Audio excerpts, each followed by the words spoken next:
Time to let it rip. With us tonight, a Detroit native, lawyer, businessman, founder of Cornerstone Schools, now Republican candidate for the U.S. Senate, Clark Durant is here.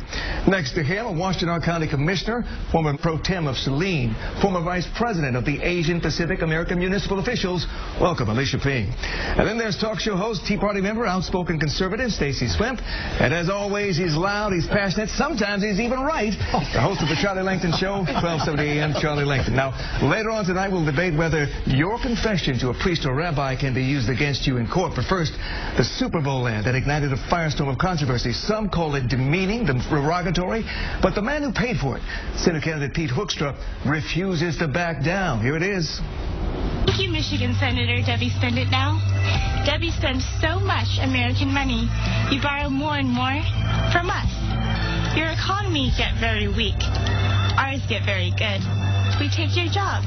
Thank you, Debbie Spend It Now. The only group of people that this ad is anti, it's anti-Debbie Stabenow, it's anti-Barack Obama, the spending policies of the liberal left. You'll notice that the ad points to the opportunities that America's dumb economic policies, deficit spending, $1 trillion of deficits, trillions and trillions of debt, it creates the opportunities for countries like China and others to take advantage of our weakness. But the ad drew immediate condemnation. A group of Baptist ministers in Detroit called on Hoekstra to apologize. A rice paddy, for all sakes. You may as well put pickaninnies in a cotton field. Let me say unequivocally, my name is Reverend Charles Williams II. I approve this message. Pete Hoekstra is a racist. Clark Durant, one of more than half a dozen candidates running for the Republican nomination. You saw the ad. What was your reaction? My reaction was disappointment. And disappointment in the ad and disappointment in Pete. This ad typifies the problem in Washington. Washington demeans people. It's hypocritical. Washington is hypocritical. It's misleading. And it's got its economics wrong. And this should not have run in this way because it distorts the hypocrisy of Pete's position. He's blaming Debbie Stabenow for all this spending and debt, and he did the same thing as she did. Trillions of dollars. He put our country at risk. So did Debbie Stabenow. That's the problem. Republicans and Democrats have put our country at risk, and that's got to change. In fact, you have now created your own ad in response. Let's see that right now. Congressman Pete Hoekstra claims to know a lot about China. Does he know the Chinese word for hypocrisy? Hoekstra attacks Debbie Stabenow for excessive spending. But like Stabenow, Hoekstra voted to increase the debt ceiling and spending by trillions of dollars. And Hoekstra... But Clark, were you offended by the broken English, by the implications of the ad? I was offended because on so many different levels, what Pete did was he demeaned a group of people in order to make his point. What's also so wrong about this, within 24 hours of that ad, he had out a fundraising letter saying he was the victim of a controversy he created. It's like a kid killing his parents and then saying I'm an orphan and now I'm a victim. And that's really what Pete has done. He created a controversy by being hypocritical, by being misleading, by demeaning people, and then he says, oh, I'm sorry, it's just liberals. I am a conservative, and I am offended. Well, Alicia Ping, you were leaning toward Pete Hoekstra up until a short time ago, up until you saw this ad. Till Sunday morning. Now, where are you leaning? I have endorsed Clark Durant. I've made a financial contribution, and I'm going to work hard. What about this ad insulted you? Just about everything about it. The first half offended me. I was shocked. That's probably the best way to describe it. I was completely shocked. I actually had to replay it. I rewound it on my TV just to watch it again. And then the second half was what was offensive to me later. So, it came off to be an attack on Debbie Stabenow, but really they're not all that different. Their voting records aren't all that different. And so that's when I went on a mission to find another candidate that I could back. But Stacey Swimp, you're saying that the Republicans who are attacking Pete Hoekstra are themselves misinformed. Well, I think Absolutely. I disagree with my Republican sister and brother here on the issue. I think that the ad was satire. And I think that if you take a look at the fact is that China is the #1 foreign holder of U.S. Treasuries. So at the end of the day, I think that's the point that Mr. Hoekstra was making. Now, do I think that's the best ad I've ever seen? No. But to say, as I seen the pastor say in Detroit, that it's racist, I think is utterly ridiculous. And I think people use that word racism as though it's protein. It's interchangeable to mean whatever you want it to mean if you feel whatever you feel. Racism means that you're distinguishing something based upon ethnic. Pete didn't do anything to say that whites or blacks or anybody else are superior intellectually or otherwise. He didn't say anything that typified ethnic or racial intolerance. None of those things were present in this ad. And in terms of when you were talking about the dialect, keep in mind that the paid actress in the ad, the scene was supposed to be a person who's in China. And I don't know about you, but I think that most people who are, whether you're Chinese, African, or whatever you are, most people overseas do not speak fluent English unless they speak English as a first language. So I don't necessarily read that far into it. I think if you're looking for a fault, you'll find it. Well, but here's the what Pete did by trying to stir up everybody's supposed, animosity, fear, whatever it may be about China and the Chinese. We should have some serious issues with the Chinese government. But he did it in order to cover up his own hypocrisy. He's accusing Debbie Stabenow of exactly what he himself is doing.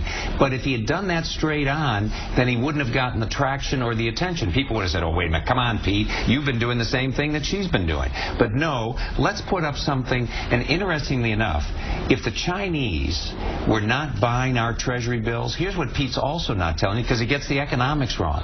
Every working man and woman in Michigan who has a car loan, a mortgage loan, a credit card interest loan, their interest rates are going to skyrocket. If the Chinese, and frankly, it's the Chinese and Japanese who have bought so many of our treasuries, if they weren't buying them, then all of a sudden, and we've got to fund this debt that Pete and Debbie are responsible for and to put our country at risk, then people are going to be laid off and jobs will be lost because of their policies. And Pete doesn't do that. He pokes fun and demeans people, not a country, people. Well, look, Debbie Stabenow is also responding to the ad. She told Fox, too, that Hoekstra was simply showing his true colors. On her campaign website, she points out that Hoekstra spent $144,000 on that spot. And she's encouraging her supporters to raise even more than that. And, Charlie, that brings out an old axiom that all is fair in love and politics. You can say anything in a campaign ad, even if it may not be true. Well, pretty much. Pretty much. Listen, there's some real serious issues with China, inflating of the currency and trade practices and, of course, the debt. So there are some real issues. But it's the way that Pete Hoekstra did the ad. I don't know if I go so far as racist, but it's offensive, I think, to a lot of the Chinese people in America here. I think it's offensive to them. But here's the deal. Legal? Yes. It's hyperbole. It is satire. It's not illegal. Does it cross that line? It comes right to that line. Political ads? Yeah, they go right up to that line. As you point out, it's working. He has created a controversy, and he's raising even more money for it. Yeah, but you know something that's really interesting, and this really is telling? The ad is starting to be pulled down. He went up today after ours and started running with a new ad. And I think he realizes this hypocrisy of his own record has to be seen in a different way. And so he started to pull it down. You will not see it running as frequently. He got his big buzz. He did it in this way to cover up his own hypocrisy and the similarity between he and Debbie.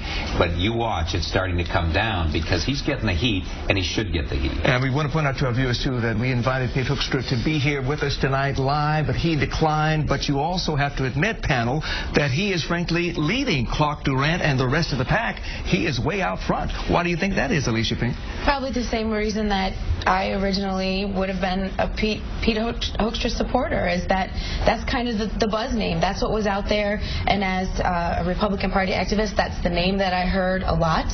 And we have the presidential primaries going on right now, so it wasn't something that I was, focused in on, anything like that. And frankly, I might still be a Pete Hoekstra supporter had he not run that ad. I wouldn't have taken the time to look into Clark. Stacey, you're shaking your head with it. You know, I'm thinking, I just think this is a overblown thing to keep talking about.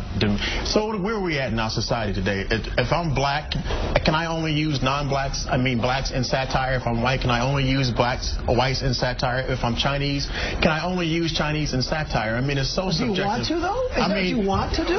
Stacey, do you remember the Willie Horton ad, 1988, that George H.W. Bush used against Michael Dukakis? Remember how the specter of that black face apparently scared a lot of voters into voting for the Republican Party. Now, I wouldn't compare that. Would you call that ad racist? That ad was inappropriate. But again, when you start talking about racist, we have to qualify that. I'd have to ask the panel, what does that mean to you? And where do you get your definitions from? But remember, it's a fair question. If we're going to have an intelligent conversation about racism, let's qualify it. What does it mean? Neither one of us have said that the ad was racist. I agree. And what's important is we have to have a conversation. Our country's in trouble. And here you have Pete Hoekstra playing funny games with people's names. Debbie spend it now, Pete spend it not, or whatever it is. I mean, we used to do that in elementary school. Our country has serious problems. Our country is at risk. We are a debt-laden, overspending Congress and country, and this has got to change. And Pete Hoekstra and Debbie Stabenow are doing the same damn thing that's putting our country at risk, and that's got to stop. What happened to the Republican Party of Bill Milliken and George Romney? Where is the middle ground? Or do you have to now be so far right-wing that that's the only way to win the nomination?